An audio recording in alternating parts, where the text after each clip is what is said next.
تو نمازوں کو بنانا، جس ہماری نماز بن گئی تو یہ نماز ساری زندگی بنا دے گی۔ اس لیے قیامت میں سب سے پہلے نماز کا حساب ہوگا۔ اس لیے بھائی ہم دعوت کے کام پر بھی کھڑا کریں اور پوری کوشش کریں کہ بستی والوں میں سے کوئی بھی بے نمازی نہ رہے۔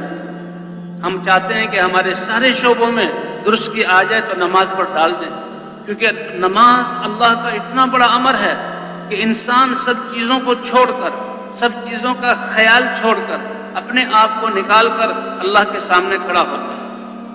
5-10 منٹ کا یہ عمل ہے، دل بھی اللہ کی طرف ایسے عبادت کرو جیسے کہ گویا تم اپنی آنکھوں سے اللہ کو دیکھ رہے ہو۔ اگر یہ حاصل نہیں ہو سکتا تو اتنا تو ہے کہ اللہ مجھے اس نماز پڑھتے ہوئے دیکھ رہا ہے، تو دل بھی اللہ کی طرف متوجہ، زبان سے بھی وہ کلام جو اللہ نے فرمایا، تکبیر، تسبیحات، قرآن کی قراءت، ثنا، سورہ فاتحہ، اور اعضاء بھی جو ہیں جو پابند ہیں اعمال، اب کھڑے ہونا ہے، اب رکوع میں جانا ہے، اب سجدے میں جانا ہے، اور کان بھی کہ امام پڑھ رہا ہے تو اس کی قراءت کی طرف، سارے اعضاء کو نماز میں اللہ کے حکم کا پابند کر دیا۔ تو یہ اتنا بڑا عمل ہے کہ اب اس کی زندگی میں جتنے بھی اعمال ہیں وہ سارے اللہ کے حکم کے مطابق بن جائیں گے۔ جس کی نماز بن گئی اس کی زندگی بن گئی۔ ہم اپنی زندگی بنانا چاہیں، اپنی اولاد کی تربیت کرنا چاہیں، شعبوں میں صلاح لانا چاہیں تو نماز کی طرف متوجہ کریں۔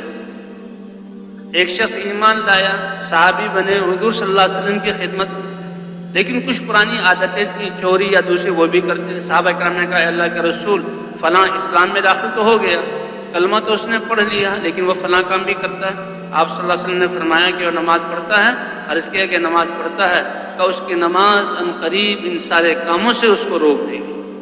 اور صحابہ کہتے ہیں ہم نے دیکھا کہ نماز کی وجہ سے اس کو جہاں نماز کا اہتمام کرتا، اللہ نے جہاں اس کے دین کو بہت خوبصورت، اسلام کو بہت خوبصورت کر دیا۔ اور قیامت میں سب سے پہلے نماز کا حساب ہوگا۔ جس کی دیکھو اس کی نماز، اگر اس کی نماز اچھی نکل آئی تو یہ دلیل ہے اس کے باقی اعمال بھی اچھے ہیں، اور خدا نہ خواستہ اگر نماز خراب ہو گئی تو اس کے باقی اعمال بھی بگڑیں گے۔ حضرت عمر رضی اللہ تعالی عنہ کسی شخص کے بارے میں کسی علاقے کی ذمہ داری کا ارادہ فرماتے تو اس کی نمازوں کو دیکھتے تھے۔ اس لیے بھائی ہم نے فرض نمازوں کا بھی اہتمام کرنا، صف اولیٰ میں پڑھنا، تکبیر اولیٰ کے ساتھ پڑھنا، اسی طرح تہجد کی نماز پڑھنا۔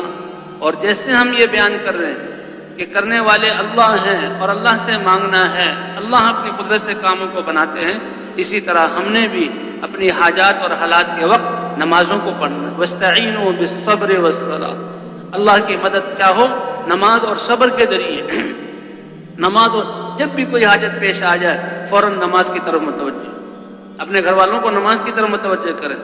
نماز ایسی بڑی طاقت ہے کہ دنیا کی ساری مخلوقات اور سارے اسباب، ساری قوتیں جمع ہو کر جن کاموں کے کرنے سے عاجز ہوں، ایمان والا اللہ سے اپنی نماز کے ذریعے وہ کرا سکتا ہے۔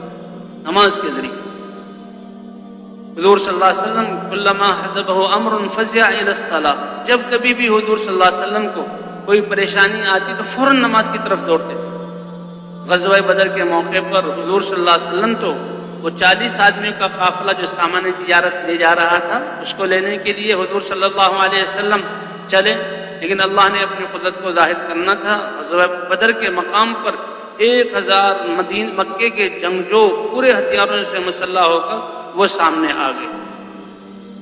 تو حضور صلی اللہ علیہ وسلم کے حضرت ابوبکر صدیق رضی اللہ تعالیٰ عنہ فرماتے ہیں کہ ہم نے حضور صلی اللہ علیہ وسلم کے لیے ایک جھونپڑا بنایا، آپ صلی اللہ علیہ وسلم، عریش کہتے ہیں عربی میں، آج وہاں مسجد عریش کے نام سے بہت بڑی مسجد، اور حضور صلی اللہ علیہ وسلم اللہ کے سامنے نماز میں کھڑے ہو گئے اور رو رہے ہیں اور آنسو بہہ رہے ہیں۔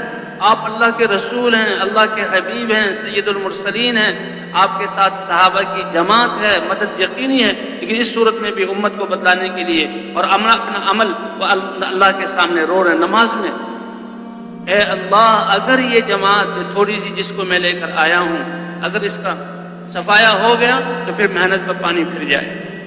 حضرت ابوبکر صدیق اللہ کے رسول بس کیجئے، اللہ نے آپ کی دعا کو قبول کیا۔ تو بھئی ہر حاجت کے وقت نماز کی طرف متوجہ